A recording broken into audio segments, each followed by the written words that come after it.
Amen.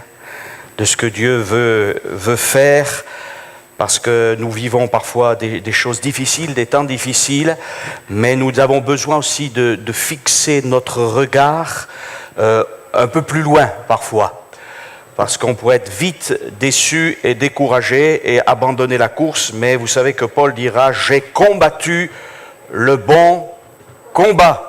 J'ai achevé la course, et il dira désormais la couronne de justice m'est réservée, mais non seulement à moi, mais à tous ceux qui auront aimé son avènement. Amen. Et les hommes peuvent construire, ils peuvent bâtir à leur manière, sans Dieu, avec de la religiosité, avec de la spiritualité. Le seul fondement et la seule construction qui résistera dans le temps et jusque dans l'éternité, c'est ce que Christ bâtit. Est-ce que vous en êtes convaincus? Amen. Tout ce qu'on peut voir, ça va passer, mais la parole de Dieu, elle demeure éternellement. Amen. Alléluia. Alors, je sais que les conclusions, parfois dans notre monde, elles sont soit désastreuses, soit utopiques, soit optimistes, soit pessimistes, soit irréalistes. Enfin, bref, souvent les gens sont déçus des conclusions, et notamment dans les tribunaux, lorsqu'ils cherchent à trouver justice, ou lorsque, ils ont peut-être travaillé et puis ils n'ont pas le résultat de leur travail, ils sont déçus, découragés. Mais je crois que bien peu pensent à la conclusion éternelle. Et nous ne devons pas l'oublier. Amen. Alors vous pouvez un peu remarquer dans les Écritures, on va rester bien sûr dans le Nouveau Testament, mais il y a à la fin des évangiles des conclusions. On ne va pas s'y attarder très très longtemps. Il y a à la fin des épîtres aussi des conclusions. Et puis, bien sûr, il y a le dernier livre de la parole de Dieu. Le dernier livre de la parole de Dieu, il a aussi une conclusion, quelques versets par lesquels il y a une conclusion, et ça s'achève là. La parole de Dieu écrite s'achève là. Livre de l'Apocalypse, on n'a plus besoin d'écrire quelque chose venant de la part de Dieu, il n'y a plus d'inspiration pour écrire quelque chose qui s'appellerait la parole de Dieu, mais on prend cette parole de Dieu comme étant la référence, et le Saint-Esprit non seulement nous fait comprendre ce que Dieu veut pour nos vies, amen, mais deuxième chose, il va nous permettre de vivre ce que Dieu veut. Amen. Et vous savez que Jésus dira « Heureux si vous connaissez ces choses, pourvu que vous les mettiez en pratique. » Les connaître, c'est une chose intellectuellement, même affectivement parlant. On dit c'est formidable, Jésus est mort pour moi. Mais combien parfois c'est difficile tous les jours de revenir à ce Dieu de grâce, d'amour, pourtant qui est là, qui nous aime, et puis de combattre le bon combat. Mais Jésus ne nous a pas laissés seuls. Il ne nous a pas laissé simplement avec un texte que nous pourrions comprendre. Il ne nous a pas laissé simplement avec son œuvre, mais il nous a envoyé une personne pour que son œuvre soit réelle dans nos vies et que le Père soit glorifié. Amen. Alors il y a des conclusions. Par exemple, il y a la première conclusion de l'évangile de Matthieu. Ça, c'est extraordinaire. Qu'est-ce qui est marqué? Jésus dit, je suis de temps en temps avec vous. Non, vous savez très bien ce que je dis, quelque chose qui n'est pas vrai. Hein? Je suis tous les jours avec vous, chaque jour. Amen. C'est déjà une belle conclusion, ça, non? Avec vous. Vous qui êtes mes disciples, vous qui êtes mes témoins, vous que j'ai sauvés, il est avec nous. Et celui qui est avec nous est plus fort que celui qui est dans le monde. On ne veut pas se moquer du monde. Je ne crois pas que nous devions nous moquer des gens qui sont dans l'ignorance. Par contre, il y a une confrontation qui est terrible entre ceux qui connaissent même des fois l'Évangile, ils connaissent le programme de Dieu, qui n'en veulent pas.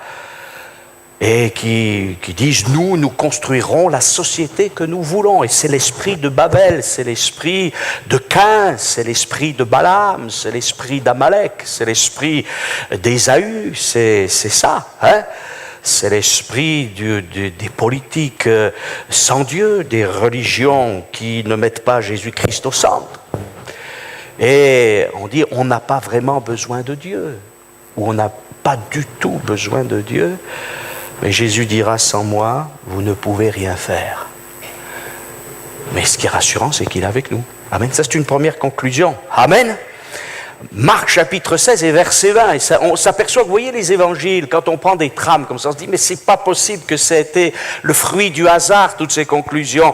La Bible nous dit, et le Seigneur travaillait avec eux. Alléluia. C'est-à-dire que Jésus nous dit, je suis avec vous, mais Seigneur, il faut qu'il y ait des choses qui se passent. Nous, on veut bien travailler, on veut bien agir, mais on est limité. Mais le Seigneur travaillait avec eux. Alléluia.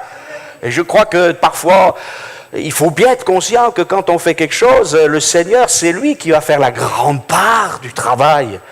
Et ne pas dire, oh, je vais donner peut-être une carte d'invitation à une personne. Oh. Mais si le Seigneur travaille avec nous, il faut croire qu'il y a des choses qui vont se passer. Et la Bible nous dit que le Seigneur travaille avec eux et la parole était accompagnée de prodiges et de miracles. Amen. Donc la foi que nous plaçons en Jésus-Christ, dans le fait qu'il est avec nous, qu'il est présent au milieu de nous, il l'a dit là où 2 ou 3 sont rassemblés en mon nom, je suis au milieu d'eux, il est au milieu de nous, il est avec nous et il travaille avec nous. Si nous voulons travailler avec lui et travailler avec quelqu'un, c'est aller le voir et lui dire, Seigneur, c'est pas toi qui as mes ordres, mais c'est moi qui ai tes ordres, bien évidemment. Ça, faut pas l'oublier. Si je n'ai tout ouvrier a un rapport avec son chef. Oh, je sais bien qu'on n'aime pas trop ça en France. Hein. Il y a certainement beaucoup de mauvais chefs, peut-être, mais le chef que nous connaissons, qui est le chef de l'Église, il est parfait. Et quel privilège que de pouvoir s'approcher de lui et dire, Seigneur, c'est vrai que tu vas travailler avec nous et donne-nous des temps de grâce dans ces temps qui sont les derniers, qui sont difficiles. Alléluia. Et Luc chapitre 24 et verset 28. La conclusion de cet évangile, c'est que les croyants, les premiers croyants, louaient et bénissaient Dieu. Amen. Si Jésus est avec moi, si Jésus est présent au milieu de nous par son Saint-Esprit, si le Seigneur travaille au milieu de nous, on va se réjouir. Alléluia. On fait un baptême. Ça, non, c'est... Si on fait un baptême, qu'est-ce qu'on fait? Amen, merci ma sœur. Il y en a au moins une. Non. Il faut le dire, il faut le dire. Gloire à Dieu. S'il y en a 2, s'il y en a 3, mais même pour un, vous le savez. Je crois vraiment, il faut qu'on retrouve cette fraîcheur, cette simplicité avec Dieu. Amen. L'adversaire veut nous montrer tout ce qui ne va pas. Et je peux vous assurer qu'il y en a plein de choses qui ne vont pas. Moi, ça me contrarie d'entendre toutes ces lois, de savoir que l'Irlande a voté aussi pour... C'est pas agréable tout ça. Mais qui va faire la conclusion de ce monde? C'est Jésus-Christ et on va voir ce qui va arriver. Hein, mais aujourd'hui, on est encore dans un temps grand et glorieux pour le salut des âmes. Amen. Et nous devons tous être des missionnaires. Une église qui ne missionne pas est une église qui démissionne. Amen. Et chacun d'entre nous, on doit se dire, je suis un missionnaire, je suis un témoin de Jésus-Christ, je suis un disciple de Jésus-Christ et je vais, avant peut-être de faire même des choses, je vais me tenir dans sa présence. Alléluia. Et je vais recevoir et ce que je recevrai, je vais le donner. Amen. Même si c'est qu'une parole, une phrase, vous allez dire, mais c'est peu. Oui, mais avec peu, Dieu va faire beaucoup. Le semeur sème des petites graines, ça disparaît dans la terre. Il dit, mais j'ai pas fait grand-chose. Mais vous savez que le reste se fait par le miracle divin. Amen. Et il en est ainsi du croyant. Et l'évangile de Jean conclut par ceci, c'est une bonne conclusion. Jésus a fait beaucoup de choses. Et s'il fallait raconter tout ce qu'il a fait, le monde même ne pourrait pas contenir tous les livres qu'on pourrait écrire. Alors je vous ferai bien remarquer, c'est ce que Jésus a fait. On pourrait penser que c'est dans le passé, hein, si on ne considérait que dans le passé. Déjà, rien que dans le passé, la bibliothèque, elle est saturée. Mais entre son départ et maintenant, il n'a rien fait, le Seigneur. Mais même si on prend dans l'éternité, hein, c'est inconcevable. Tout ce qu'il a fait. Alors les hommes font, mais moi justement je réfléchissais il y a quelque temps, le nombre d'ouvrages qui sont sortis depuis que les hommes savent écrire avec l'alphabet et surtout depuis qu'il y a l'imprimerie. Le nombre de livres qui ont été imprimés, le nombre de livres qui ont été édités. J'écoutais récemment qu'en Inde, il y a un endroit où il y a 10 000 libraires et éditeurs, je crois, dans une région. C'est impressionnant. Et dans le monde entier, on imprime des belles choses, des choses excellentes, des ouvrages d'enseignement, etc. Des très, très, très mauvaises choses aussi. Et on remplit le monde de livres. Mais Dieu écrit encore plus. Amen. D'abord parce qu'il écrit dans les cœurs aussi. Alors ça, c'est pas possible. Hein. On peut écrire sur du papier. On a tout ce qui est numérique aujourd'hui. Mais ce qui est divin... c'est dans les cœurs des croyants. Alléluia, Jésus a fait beaucoup de choses. Ça, c'est les conclusions des évangiles. Amen. Puis alors, le livre des Actes, c'est bizarre, hein, parce qu'il n'y a pas de conclusion. Vous voulez que je vous lise la fin du livre des Actes? Vous l'avez lu, sans doute, hein?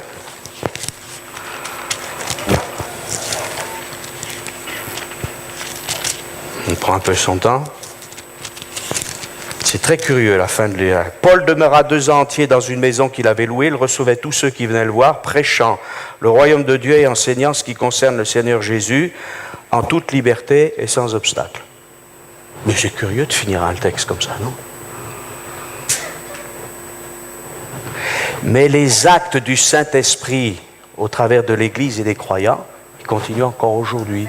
Parce que quand une personne se tourne vers le Seigneur, parce que l'Église en général a témoigné, qu'on a prié, qu'on a prêché, qu'on a fait ce qu'on devait faire, eh bien encore l'œuvre de Dieu se continue. Et c'est pour cela que nous sommes encore dans le temps, non pas des actes des premiers apôtres, mais nous sommes toujours dans le temps des actes du Saint-Esprit.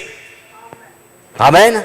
Donc là, la conclusion, elle n'est pas encore faite, mais nous savons qu'il y aura ensuite une conclusion pour les nations, pour les hommes et pour les femmes qui sont là dans notre monde. Et justement, ce qui est très important, c'est que l'Église soit vigilante. Amen. Je parlais récemment de ces vierges folles et de ces vierges sages, et il y a un coût lorsque nous voulons avoir une certaine vie spirituelle. Voilà. Hein? Ça coûte, mais ça rapporte. Amen. Et si on pouvait parler d'investissement spirituel, c'est bien cela. Si je ne me tiens pas devant Dieu, je suis découragé, abattu. Mais si je cherche la présence de Dieu, si je suis en communion avec celui qui m'aime, alors il va me donner des ressources. Amen. Celui qui vient à moi, dit Jésus, non pas qui fréquente l'église simplement. Merci Seigneur, il faut fréquenter l'église, il faut venir aux réunions. Et quand je dis il faut, c'est pas avec une arme derrière le dos, mais par amour. Non? Ça nous a été rappelé ce matin. Aimez-vous les uns les autres. Et même il y a un texte des Écritures qui nous dit aimez-vous ardemment. Oh Seigneur, il faut encore que ce soit plus grand que ça. Donc c'est bien d'écouter l'évangile, c'est bien d'écouter la prédication, c'est bien de chanter, c'est bien de louer le Seigneur, c'est bien de prier ensemble. Mais c'est aussi très important, capital, de chercher la face de Dieu individuellement. Et nos moments collectifs seront d'autant plus puissants, d'autant plus bénis si chacun d'entre nous, on est à la source branchée directement. Amen. Et c'est ça le privilège du croyant. Dans l'ancienne alliance, il y avait les prêtres, il y avait les sacrificateurs. Maintenant, tout homme, toute femme peut aller vers le souverain sacrificateur qui s'appelle Jésus-Christ. La porte, elle est ouverte, mes frères et sœurs. Ne vous en privez pas. N'écoutez pas la voix même de l'adversaire qui dit tu es rien du tout, puis pour qui tu te prends, etc. Peut-être. Ou oh, mais ça c'est pour les spécialistes. Non, il n'y a pas de spécialistes. On a tous besoin de la grâce de Dieu. Amen. Alors il y a le livre des Actes qui continue. Et pratiquement dans toutes les épîtres, il y a un mot qui revient. À la fin des épîtres de Paul, etc. Très souvent, c'est que la grâce du Seigneur Jésus soit avec vous. Amen. Sans sa grâce, on n'est rien. Hein? Sans sa grâce, on est... Et j'aimerais rappeler le fait que lorsque Jésus est entré dans la synagogue de Génézareth, il a lu ce texte. Et je vais vous lire ce texte, mais je vais vous lire dans le livre du prophète Ésaïe. Voilà, je vais vous le lire, ne cherchez pas.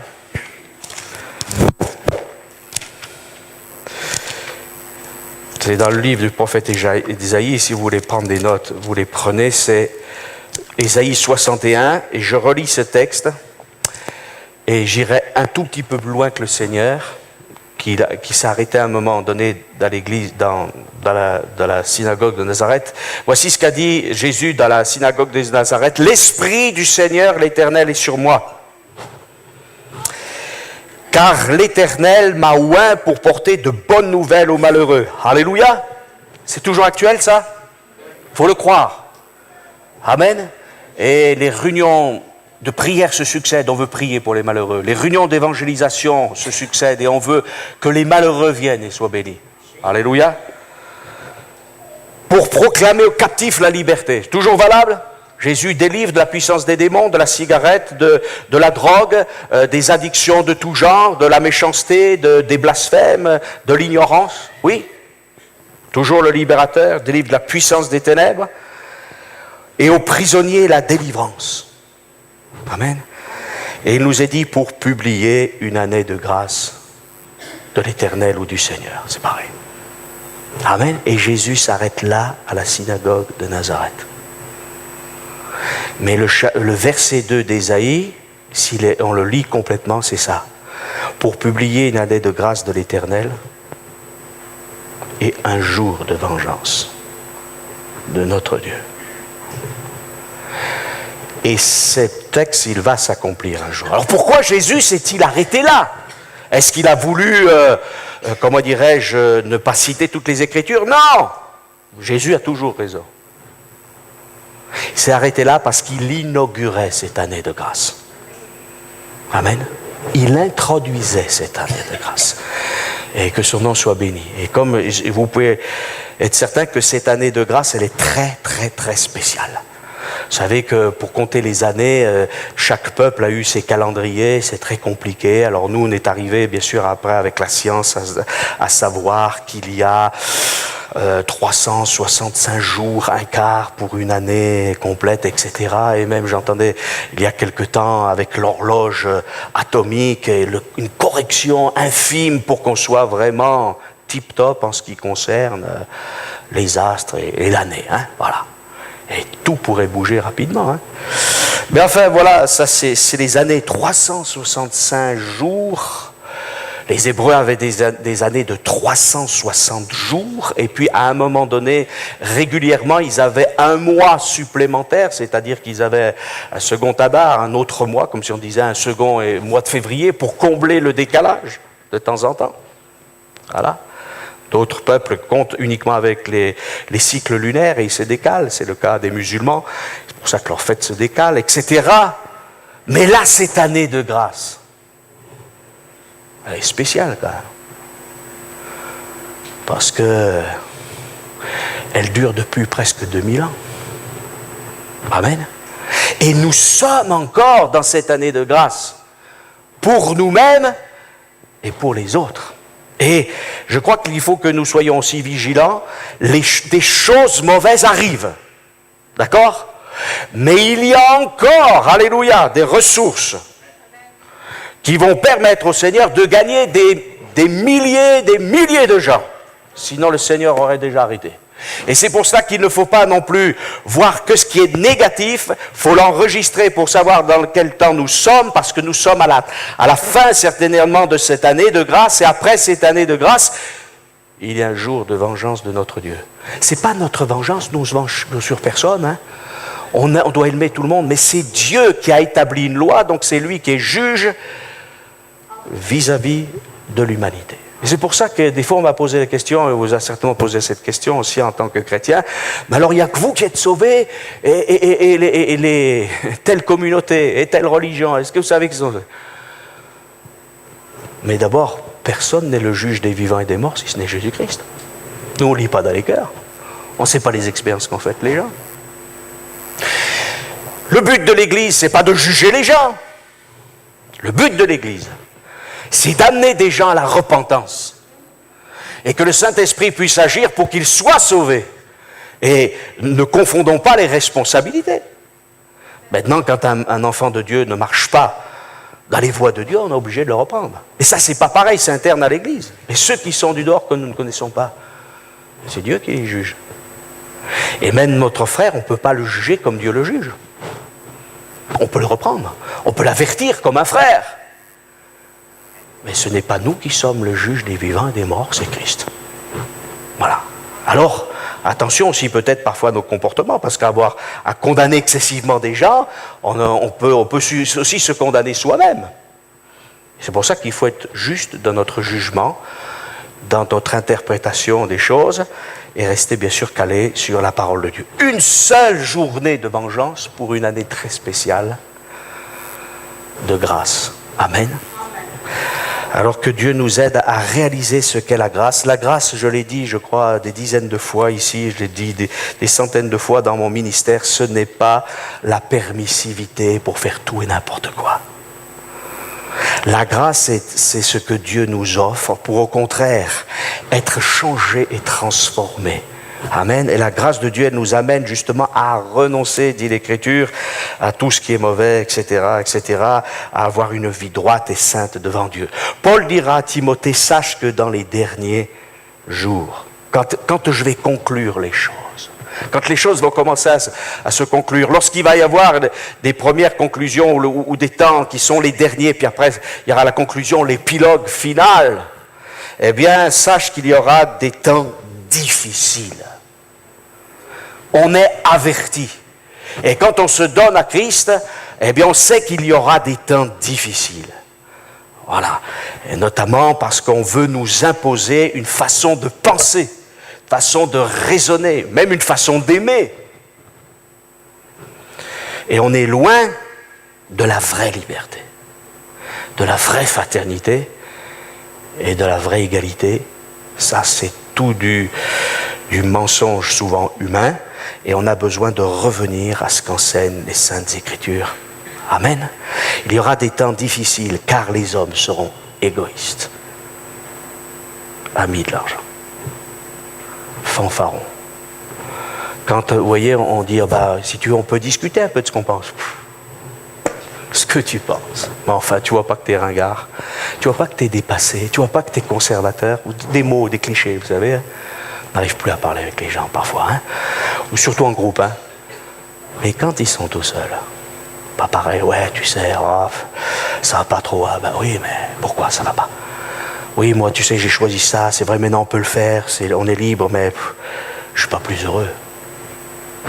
Parce que ce qui nous rend heureux, c'est l'amour de Dieu manifesté en Jésus-Christ. C'est la loi de Christ.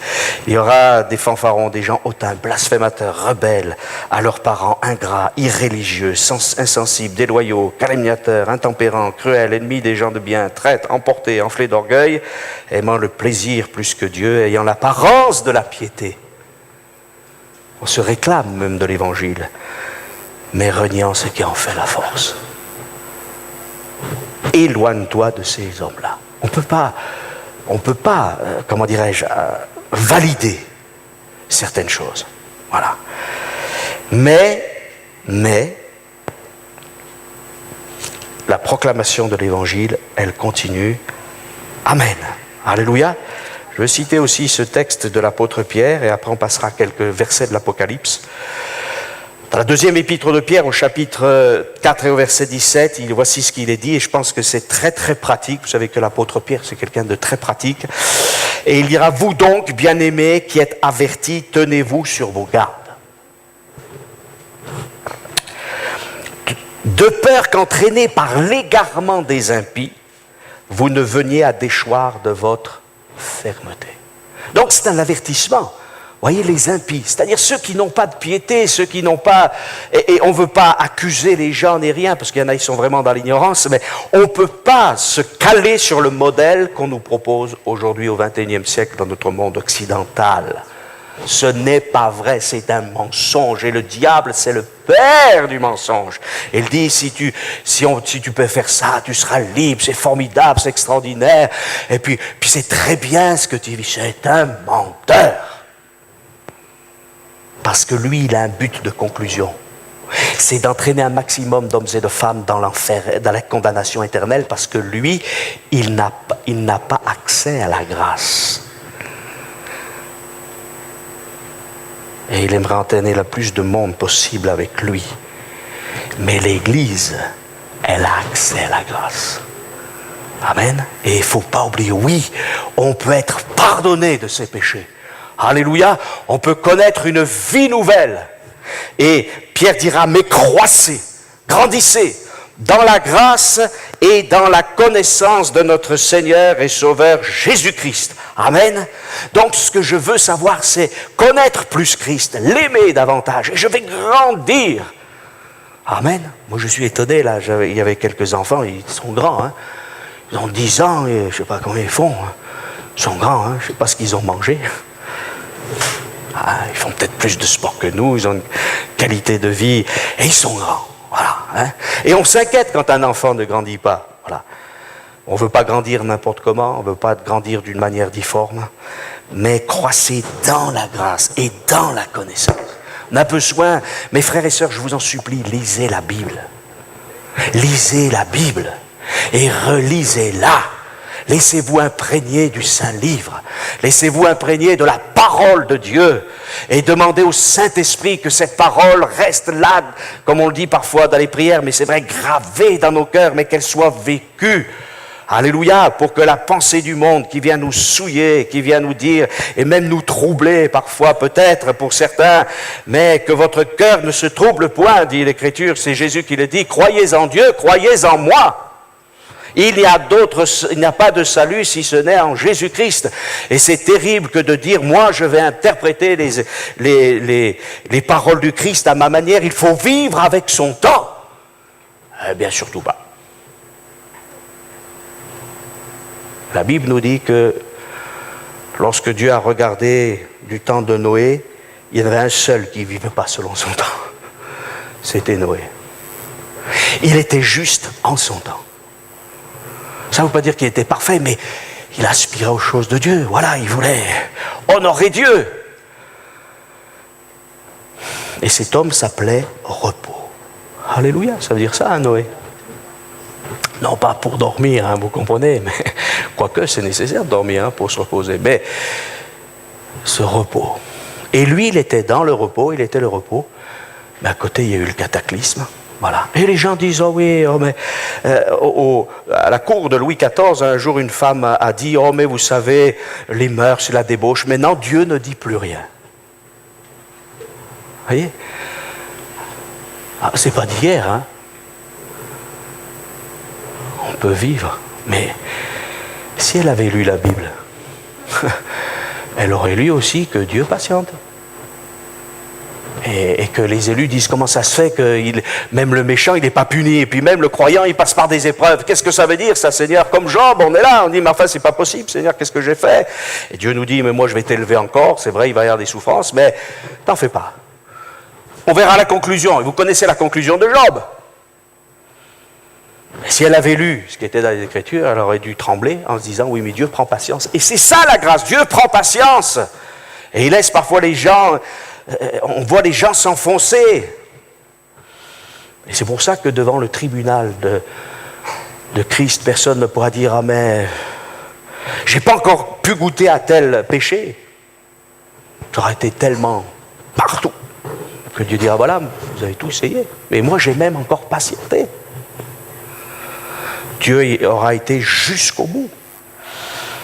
Et l'Écriture nous dit, fortifiez-vous dans la grâce et la connaissance de notre Seigneur Jésus-Christ. Prions, luttons, combattons et ayons une vie de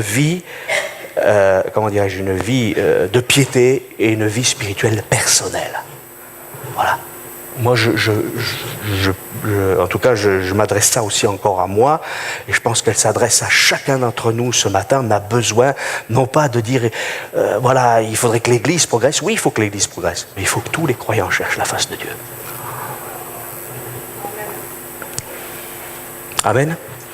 Dans le livre de l'Apocalypse, et je vais terminer par cela, c'est dans Apocalypse 22, si vous voulez ouvrir vos Bibles, c'est bien. On va essayer de lire ce texte dans encore quelques minutes. Accordez-moi encore quelques minutes parce que je pense que c'est intéressant de voir comment Dieu veut aussi nous encourager. Apocalypse 22, 6, après avoir décrit en partie les choses glorieuses, l'arbre de vie et le fleuve qui coule, il nous est dit, il me dit, ces paroles sont certaines et véritables. Amen. Parole des hommes, non. Quand on voit un peu les parlements, les différents parlements, là où on établit les lois, ils se disputent. Il y en a qui dorment au moment où il y en a qui fait le décret. Non, c'est pas comme ça. Quelle honte. Et on va croire en des gens qui ont ce système-là. Mais enfin non, il ne sommeille ni ne dort, celui qui garde Israël et qui aime l'Église. Alléluia. Et il est attentif à toutes nos voix. Voilà. Et certain et véritable. Ah. Alors, il y a des gens, aujourd'hui, c'est des libéraux. Hein, catholiques libéraux, protestants libéraux, chez les évangéliques, pas trop. Merci Seigneur. Hein. Ben, ça, oui, mais ça, c'était pour un autre temps, vous comprenez. Ça, c'est plus adapté. Certaine et véritable. Amen. Il me dit, ces paroles sont certaines et véritables. Le Seigneur, le Dieu des esprits des prophètes, Amen, a envoyé son ange pour montrer à ses serviteurs les choses qui doivent arriver bientôt. Et voici, je viens bientôt. Alléluia. Heureux, tiens, c'est quoi? Heureux celui qui garde les paroles de la prophétie de ce livre. Amen. Donc, on est heureux lorsqu'on est attaché à l'Écriture. C'est moi, Jean, qui ai entendu, vu ces choses, et quand j'eus entendu et vu, je tombais aux pieds de l'ange qui me les montrait pour l'adorer. Mais il me dit, garde-toi de le faire. Je suis ton compagnon de service, celui de tes frères, les prophètes, et de ceux qui gardent les paroles de ce livre. Adore Dieu. Amen. Même Jean a été complètement un peu bouleversé. T'es prêt à se prosterner devant un ange. Mais non, adore Dieu. Tous les messagers angéliques ou tous les messagers humains, ne vous prosternez pas devant eux. Aujourd'hui, il y a des mentors, des super leaders.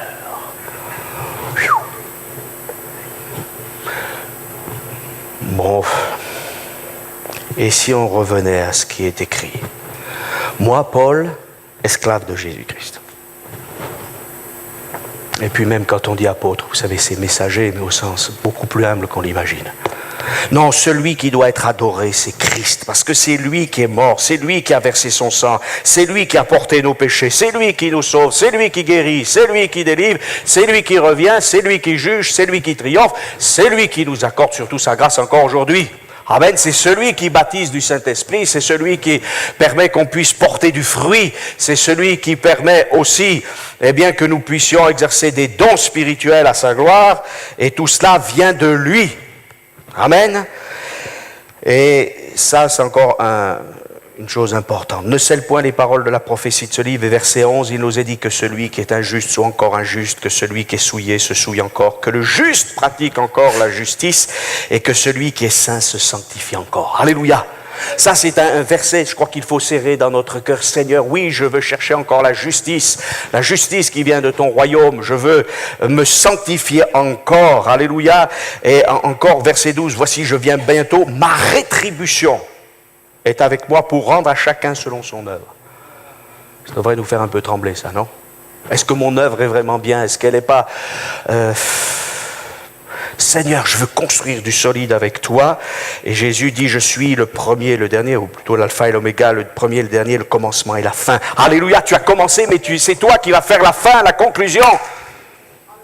Et même s'il y a eu toutes sortes de choses, des renversements, c'est toi qui rétabliras.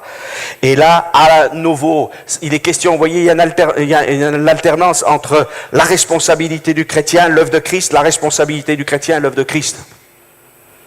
Parce qu'il est dit, heureux ceux qui lavent leur robe afin d'avoir droit à l'arbre de vie et d'entrer dans les portes de la ville, la nouvelle Jérusalem. Alléluia. Oui, je veux laver ma robe. Amen. Le sang de Jésus a été versé. Je veux marcher dans la sanctification. Ça, c'est ma responsabilité avec le secours de Dieu, avec la grâce de Dieu. Amen. Mais c'est ma responsabilité. Amen. Et puis il nous est dit ensuite, dehors, les chiens, les magiciens, les débauchés, les meurtriers. Je sais pas, moi je comprends pas comment on peut interpréter différemment ce qui est écrit là. Mais même pour nous croyants, sans juger quiconque, je dis, mais j'espère que je ne fais pas partie de ces gens-là. Les chiens, c'était ceux qui erraient partout, qui mangeaient les ordures, hein, ce n'étaient pas les chiens domestiques. Les magiciens, les débauchés, les meurtriers, les idolâtres. Et l'idolâtrie, elle peut avoir toutes sortes de formes. Et quiconque aime et pratique le mensonge. Quand on dit aux gens, mais non, pas de problème, c'est pas le péché, ça. Ça, c'est un mensonge.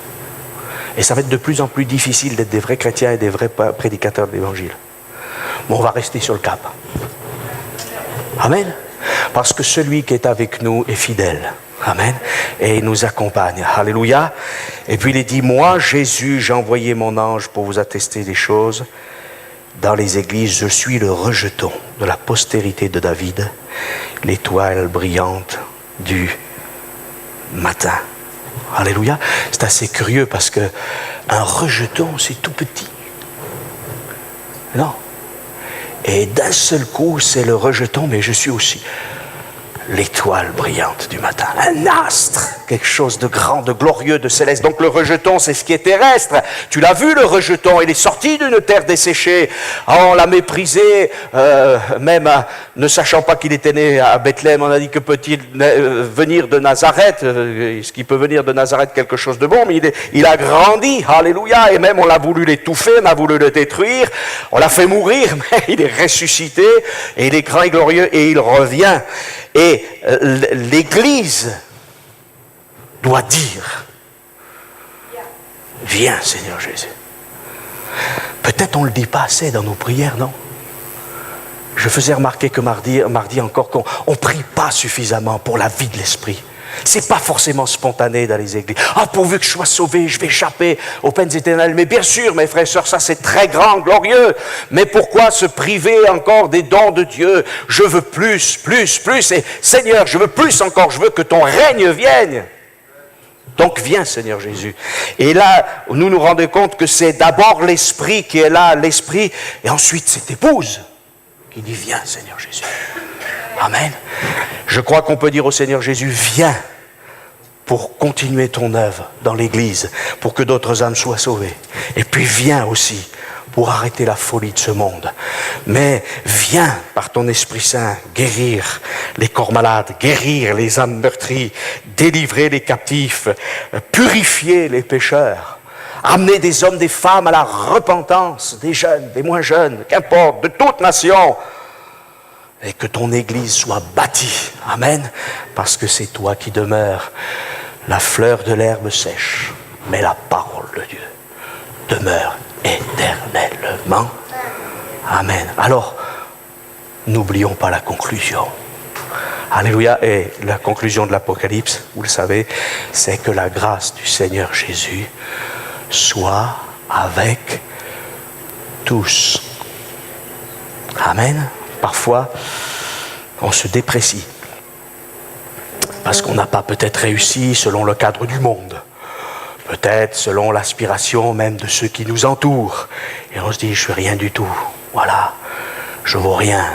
Mais le Seigneur te dit ce matin qu'il t'aime Et que si apparemment tu n'as pas réussi ta vie selon tes propres critères ou selon les critères du monde ou les critères de ceux qui t'entourent, tu peux réussir ta vie selon ses critères à lui. Amen. Et ça a beaucoup plus d'importance. Amen. Alléluia. Que Dieu nous fasse grâce et nous bénisse. Seigneur, merci. Merci pour ta patience à mon égard et merci pour ta patience.